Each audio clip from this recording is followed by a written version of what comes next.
ഇന്നലെ അവര് പുറകെ വന്നടാ. ചെരുപ്പൂര് തല്ലെന്ന് പറയായിരുന്നല്ലോ നിനക്ക്. അതൊക്കെ മോശല്ലേ? എന്നാ മുഖത്ത് ആസിഡ് ഒഴിക്കുന്നു പറ.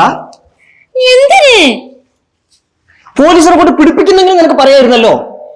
അതൊക്കെ വേണം. എത്ര പേര് എന്റെ പുറകെ വരുന്നില്ലേ?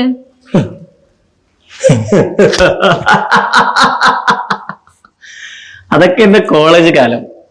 എന്റെ പിന്നാലെ എത്ര പേര് നടന്നിട്ടുണ്ടെന്ന് അറിയോ?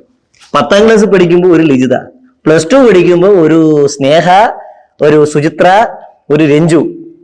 രജിത എന്നാണ് അവളുടെ ഫുൾ പേര്. കോളേജിലെ ഫസ്റ്റ് ഇയറിൽ ഡിഗ്രി, അന്ന് എന്താ പേര് ഞാൻ മറന്നു, ആരുടെയും പേരങ്ങനെ ഓർത്ത് വെക്കുന്നില്ല. അങ്ങനെ എത്ര പേര് എന്റെ ഫ്രണ്ട്സിന് എല്ലാവർക്കും അറിയാം. വേണമെങ്കിൽ ചോദിച്ചു നോക്ക്. എന്റെ വിശ്വാസമായില്ലേ? കഴിഞ്ഞ നീ പറഞ്ഞ തള്ളില്ലേ, ഞാൻ തള്ളാന്ന് പറയട്ടെ? വേണ്ട. എന്നാ